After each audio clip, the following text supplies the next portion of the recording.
My legs sag with the moisture of the evening dew as I blindly run through the woods. I only have a short amount of time before she sees that I'm not there and starts driving around looking for me, if one of the creatures in the basement doesn't get to her first. That is, for the life of me, I cannot remember if I closed that door behind me when I ran out. I want to say that I did, but I can't be sure. The haze that consumes my head is overwhelming as I stumble through the branches and leaves.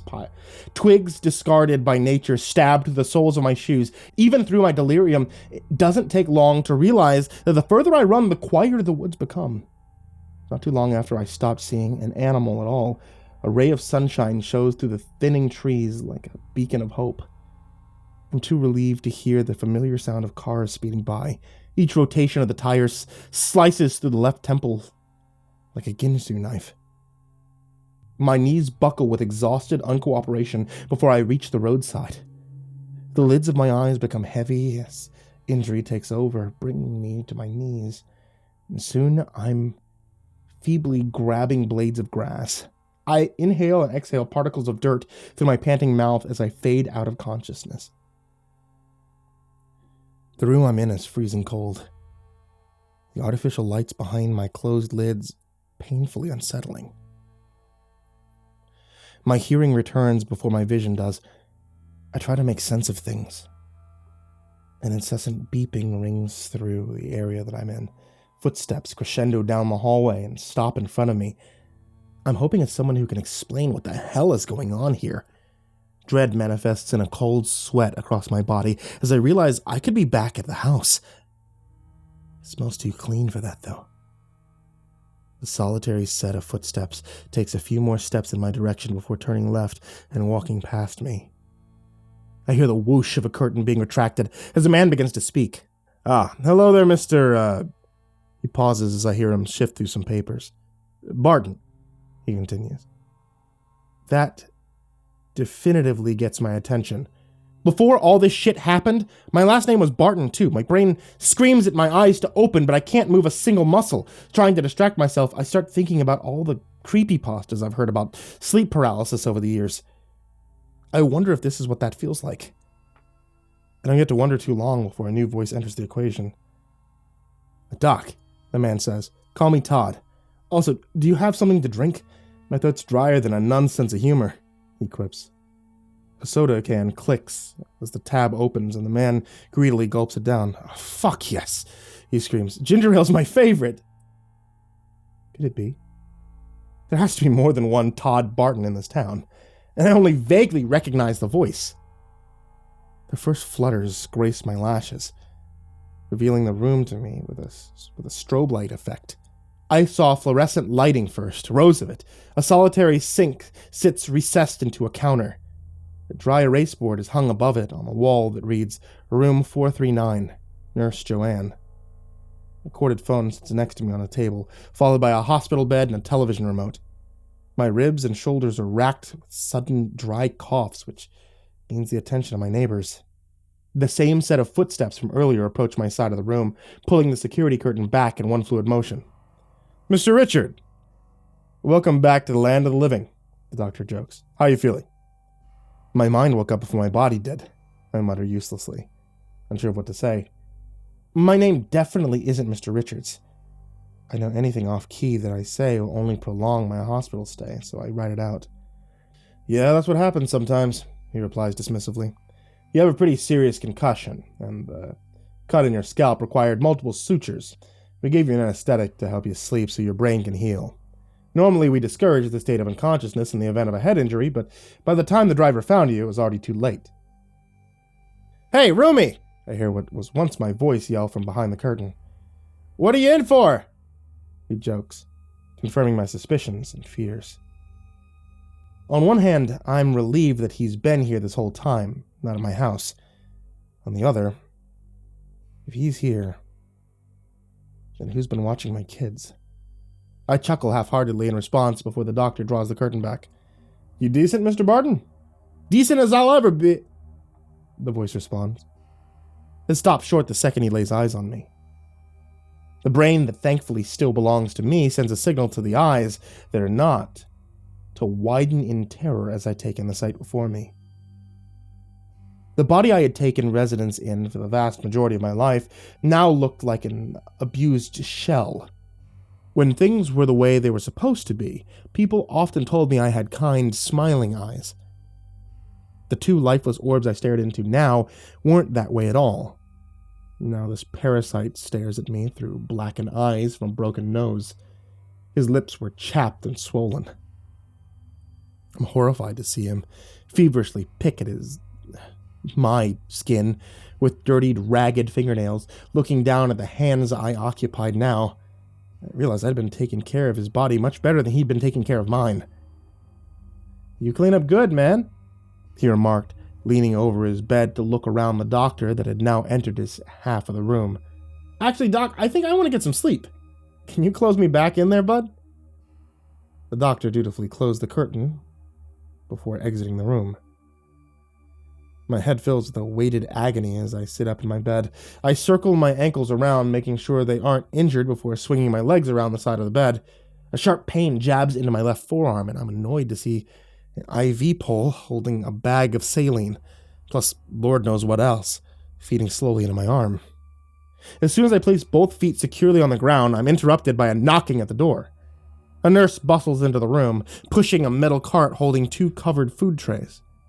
"Did you have to use the restroom, Mr. Richards?" she asks, concerned, upon seeing my current position as she places the tray on my bedside table. "Matter of fact, I could take a leak," the other patient piped up. "Sorry, sir.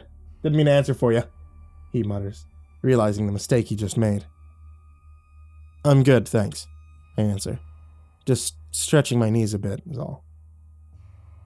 The nurse seemed satisfied with the answer and walks beyond the curtain to the other side of the room. I hear him stop her as she places the tray down and whisper unintangibly something to her. "Okay, Mr. Barton, I don't see any dietary restrictions in your chart, so this one time. But don't be spreading it around. Patients are supposed to eat what's given to them at their meal times. Someone finds out I made a vending machine run for you, and then they'll all be asking me to do it." He audibly agrees and thanks her as she leaves the room. I hear him roll the table closer to himself and murmur, "Fucking Swedish meatballs and boiled cabbage. I eat better than this in jail." Once again, I painstakingly attempt to rise to my feet to confront my body's intruder. The motions are easier this time, however. The moment the weight of my standing frame registers in my legs, they buckle. It feels so surreal to me, wobbling baby steps towards the man who stole my life and body. The curtain slides across the metal bars smoothly, and I see my roommate sit up in surprise. Soggy noodles from the meatball dish hang loosely from his mouth. I can see hundreds of possibilities race through his mind as the reason I might be on his side. Maybe he's hoping I don't remember. "Okay," I begin, not wasting any time. "How the hell do we fix this?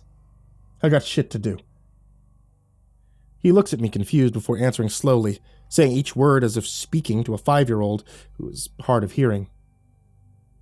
"I don't know what you're talking about, dude. The meatballs really aren't that bad, I promise. Try them." "Don't try to be fucking cute," I snap. "You know exactly what's going on here. You don't even know your own fucking middle name. Guess what? I do, because it's mine. Now switch back." He rolls his eyes, giving up the ghost. "Hey, buddy, I didn't ask for this shit either. As far as I can tell, though, you got the better deal here. You get to drive my gorgeous car around while I got your total junker. And you get to fuck my gorgeous girl. As long as I've been in here, ain't nobody came to see you, so stop complaining and wise up. You ain't got it so bad." Fury coursed through my veins before I could calm myself down by taking solace in the fact that he didn't seem to know anything about my kids. The point is, I want what's mine. How do I fix this? Fuck's sake, I could be a serial killer for all you know. He laughs heartily at this, wincing in pain as chuckles jostle his ribs. Wouldn't begin to touch the things I've done. The man snarls with pride. Just then the nurse came back into the room, handing him a small bag before winking and leaving again. The smile that lights up his face both chills and warms me at the same time. I'd never seen anyone so happy over a measly bag of peanuts. I looked into the eyes that had once been mine, and they were now filled with a malice I know my own soul couldn't possibly possess. He leans towards the side of the room that I occupy, still smiling brilliantly. Hey there, neighbor. You want some? As he says this, he rips the bag open and throws a palmful at me.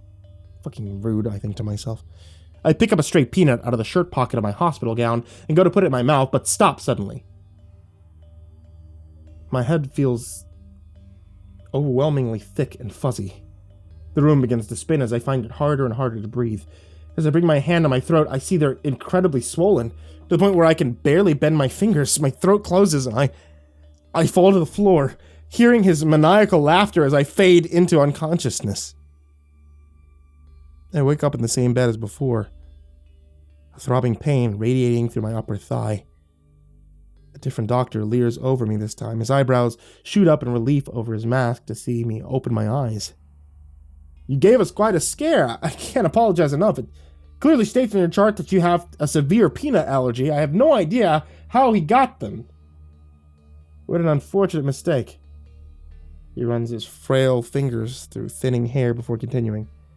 Oh, if it's any consolation, you've been upgraded to a private suite. My lips still feel as thick as rubber snakes, but I have to ask him before he leaves the room. What happened to the man next to me? He smiles gently and assures me that I'll have complete privacy before remarking, he was discharged early this morning.